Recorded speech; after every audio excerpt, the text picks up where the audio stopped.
Hi everyone, managers spend hours listening to calls and still miss what matters. Imagine knowing exactly which calls hurt customer experience, break policy, or need coaching without sitting through hours of video. In this video, I'll show you a complete repeatable pipeline for call center analysis with AI using ElevenLabs Scribe-v1 and a call evaluator agent in n8n. We'll pull the audio from a cloud, transcribe this to text with AI, tag roles, generate feedback, and make scoring on a 100-point scale for every single call. The end results appear in Sheet. By the end of this video, you'll have a copy-paste setup, which you can run weekly without babysitting every single call. Let's dive in. So this is a real client case, but unfortunately I can't use real client data in the recorded calls, and that's why I found another example on our social media and YouTube, actually the bad customer service rep. So this is what we're going to be working with. Let's have a listen. All Pro Vacuums, this is Tanya. Hey Tanya, I'm having a problem with my vacuum cleaner. It just stopped working on me and I don't know why it stopped working. It's not old or... Did you check underneath to see if anything is blocking it? Well, yeah, of course I did. That was one of the first things that I did. This is what happened. This morning, I think you got the idea. I will leave a link down to this video in the description so you can have a full listen. We're not going to listen the video in full, so that the video would take a lot of time. Other than that, we would need to download this video, and I have actually added this video to my Google Drive folder. So here I have bad customer service in the MP3 format. That's exactly the same video that we had just on YouTube, just in MP3 format.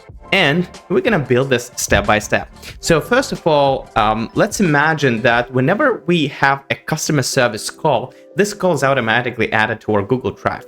So for this one, I would ideally go and set up a Google Drive trigger. So I'll go Google Drive, and you have a trigger on changes to a specific file, but in our case on changes in a specific folder. So we can set it in a specific minute. We can go and select our folder right in here, call center automation. We watch for files created. So once the file is added to this particular folder, it's gonna trigger this automation. And ideally, you usually have, when you have your calls pre-recorded, they have to be saved somewhere for analysis purposes, etc. So if you save it on a cloud, this would be an option for you to work with. So in this case, I would use the Google Trigger mode. But since I'm going to run this once, I'm going to use just the find and search for files node, just because right now we're not going to be adding many more other files. I'm going to show you how to build a system just for one file to run it. And basically you will substitute that node for a trigger node whenever the file is added to the folder. And basically the system is going to be adjusted. So for this one, I'm going to be looking for the files in MP3 format, and we're going to limit it to 50. That's doesn't actually matter. So let's hit the drive and search on my drive. Let's get a specific folder, and I'm looking for call center automation folder. Let me check if that's going to be like this. Yes, call center automation. And let me quickly execute and check if that works. All right, so we found that file in that folder. That's great. Okay, let's move to another node, which is basically another Google Drive module. But once we get this file ID, we'll need to download this file because we're going to be working with this file. Unfortunately, I selected the wrong node, but you can always go in and click and change the operation to whatever you need. So in my case, I need to download the node. We can pre-select the file from the list, or we can use the ID from the previous node, like here. And we're going to execute the step, and we're going to get the file in the data format. Perfect. So now we've got two nodes set up instead of the trigger node. And the next, what we're going to be using, ElevenLabs model Scribe-v1. So Scribe-v1 is one of the best models, to be honest, on the market. And I'm going to leave a link down in the description again to this blog post where they talk about speech to text different models. But to be honest, like, the reason I'm using Scribe-v1 because it has the very low word error rate, as well as it supports like 99 languages. And the client I was preparing this for actually speaks, the customer that called to this client mostly speak Latvian, Russian, and English language. So they have to have support for these three languages. And if you look at the supported languages, there are more than 99 languages supported. And what is more important here, that the word error rate is actually less than 10%. For example, we can see that, for example, in my case, I need it to be supported in English, I need it to be supported in Russian, and it's less than 5%, so it's going to be exactly precise. And for the Latvian language, the word error rate is from 5 to 10%. So it is precise enough to get all the information that we need. On our example here, we're going to be using this just on the English example, but in fact, it actually works with many languages, and it also evaluates which language you're speaking, and it identifies the language and just transcribes it. So you might be speaking different languages, and the model can understand which language you're actually speaking. So let's get back. And in n8n, we have ElevenLabs node by default. So we can go ElevenLabs, and we need to select transcribe audio or video. All right, so here it asks me what is the file name, and indeed the file name here is data. You can add the number of speakers in case you have that in your case. I'm gonna go with the 2 because right now I have 2 speakers speaking. Sometimes we might have 3 speakers. The model will identify itself, but sometimes specifying that is really important. Then we have the diarize, and diarize actually speaking the text by speakers, which is very important because we want to actually see who's saying what. Otherwise, we just get a chunk of text that's going to be very hard to distinguish who was speaking what at a time. So we may not make sure we hit the diarize. You can also pre-select a different model, but if we're doing the transcription, by default, we're going to be using the Scribe-v1 model, and you can choose which language they're speaking. Again, this might also help, but the model can identify the language itself by definition, so we don't obviously need that. So let's execute the step and see what kind of results we get. All right, so as you can see here, we got the text, phone ringing or per vacuums. This is Tanya. Hey, Tanya, I'm having a problem. So this is a chunk of text that's going one by one, which is hard to kind of differentiate. But here, if we go to the words array, and there's a lot of text down below, if we scroll down, there's tons of text right in here. We can see basically each word separated by which speaker is saying what. We've got speaker 0, we've got speaker 1, and we got speaker 0 back again, I guess, etc. So it can actually differentiate between the speakers, which is really important. So this is how we actually transcribe the call already.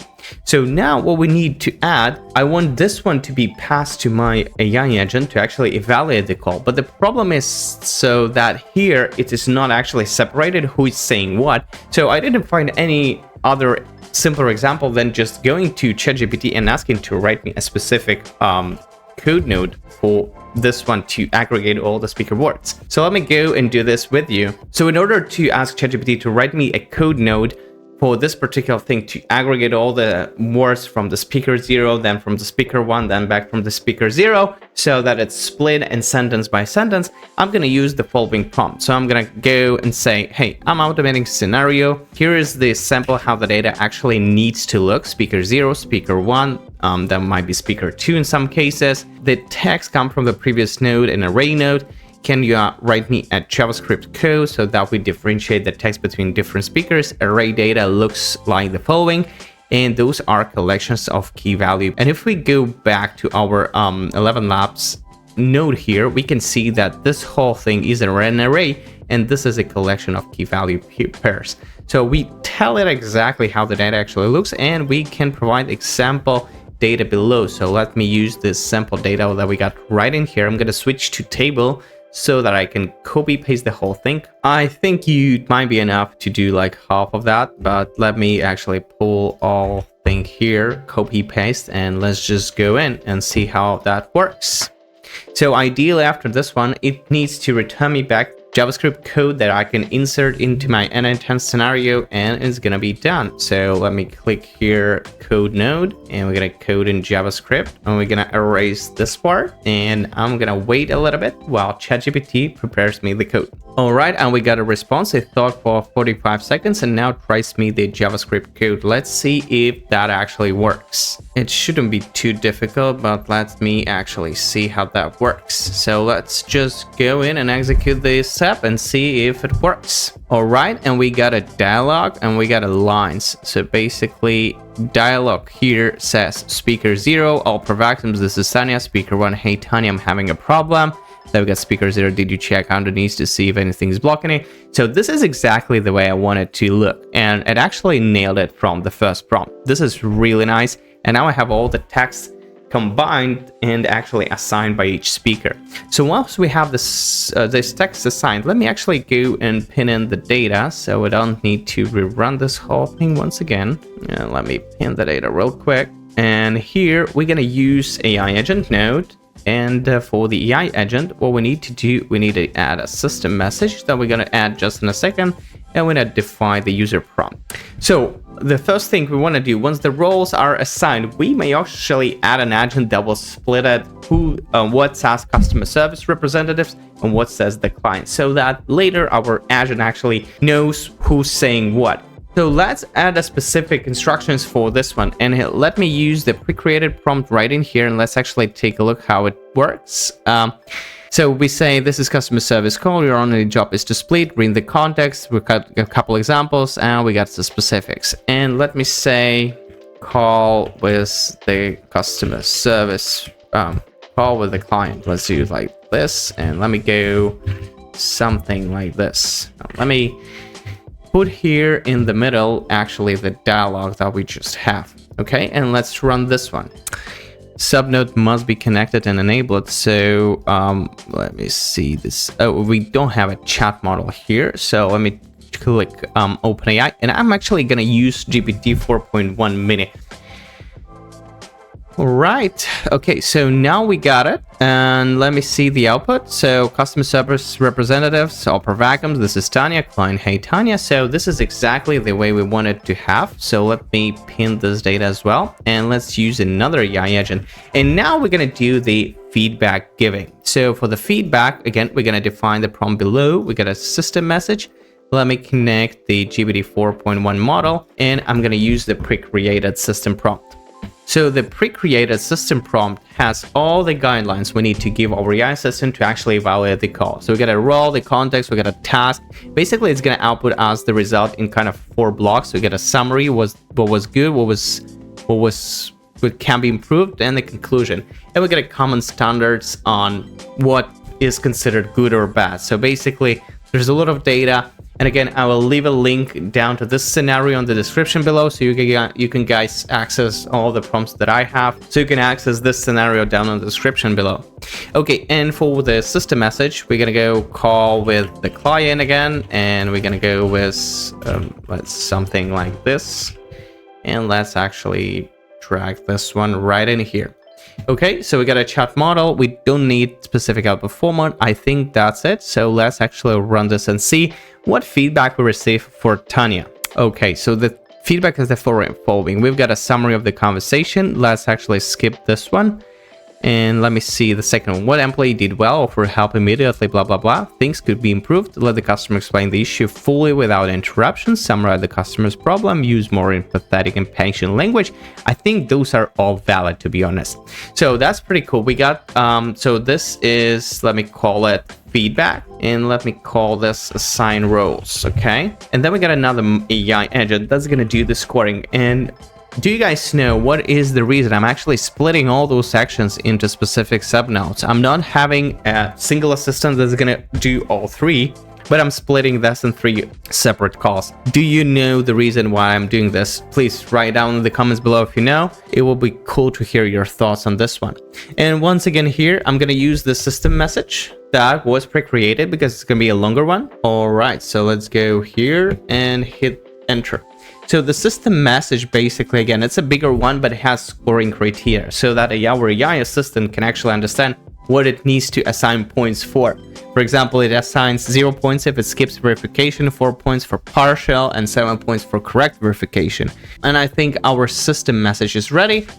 And once again, here, call with the customer, and let's actually add those things here and drag this part right in here. We can drag this not from the feedback now, but we need to drag this from the output because the feedback is not what we want to analyze. We want to analyze actually the call. All right, so, and let's actually run this one. Let me pin this data real quick, and let me run this one and see what kind of scoring we got.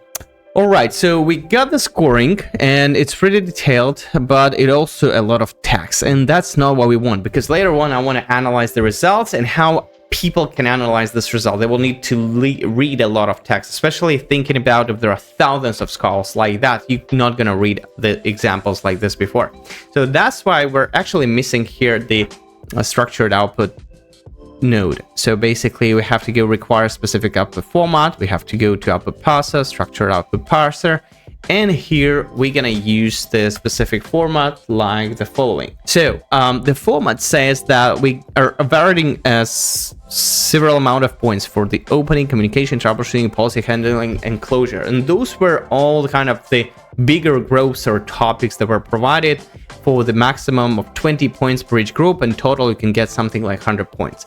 So here we also go for the total. Actually, total here is 25, 38, 60, 80 points, I guess. So let's say 80, so that is all correct. But basically, it kind of understands what it needs to award points for and how the total is going to look.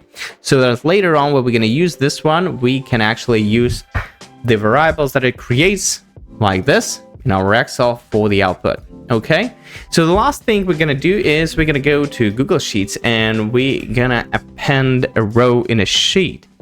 And for this one, we need to select the document ID. And I can actually go for this one and find it by results. And we have just sheet 1, I guess. And this is the sheet that I have. And basically have a very simple structure. We got a call name, point split, results, and feedback. So I'm going to go and map each column manually. And for the call name, I'm going to use the name of the actual file. For the point split, I'm going to go with opening. I'm gonna go with, let me go with expression. Here I'm gonna go with communication, troubleshooting, we got policy handling, and let's actually drag all those points right in here. The reason I need this because later on when somebody is going to be analyzing why he gets so much or so few points, we can quickly get kind of the understanding of there. So here we're going to drag and drop the total results, and for the feedback we need to get the output from this agent to the feedback node. All right, I think everything is there, and once again, if we execute the step, I think we're going to get the results straight into our Excel file. Okay, let's see, back customer service. So Tanya actually got 54 points. So what was good? Offered help immediately, asked for relevant diagnostic questions, recognized the full backlog, resolved the problem. But what she was speaking with interruptions, she didn't summarize the customer problem, she wasn't empathetic enough, etc, etc. Pretty nice and got a conclusion. So although the customer helped them, but they have to be more kind and, you know, empathetic with the client, etc, etc. And you can actually see that on the call as well. That's pretty straightforward. Right, so this is how the system works. And if I quickly save that, and let me quickly unpin all the nodes that I have here, and let me just save this one.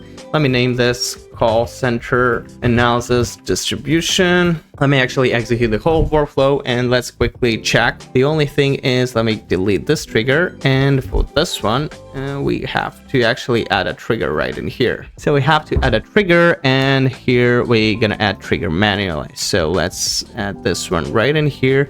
Let's save it and let's click continue. So let's see how much time does it actually take to do the stuff. By the way, for the ElevenLabs, you can use the free account. If you create an account on ElevenLabs and you go to ElevenLabs.com, I guess. So I have a paid account, but if I go to the pricing page, I can actually scroll down to speech to text API. There was a, yeah, here we go. You have 2 hours 30 minutes included. So basically you can actually work with the free API and try it out yourself. So yeah, and that's how it works. Basically now we got again the same question, and as you can see now we just assigned 49 points. It's actually very important to sometimes actually follow up and try to test this multiple times, like rerun it 5 to 10 times to see what is the amount of points that the AI agent gives us, because here you will get kind of the error mistake. It's not going to give the same amount of points every single time, because we still have kind of variability in how much points we award for each and every action. and the agent decides it itself, but it shouldn't be drastically different. So it should be within the boundaries plus minus 10 points. Otherwise, if that's the case, you might need to adjust the prompting for you. All right, and that's the full pipeline. Cloud audio in accurate transcripts, role tagging, feedback, and 100 point scoring straight to shits. If this was useful, hit subscribe button and turn on the bell icon. More practical AI builds are coming. And if you want this workflow customized for your team, reach out to my AI automation agency, flowby.ai. We help businesses ship this really fast. Links are down in the description. Thanks for watching, and I'll see you in the next video.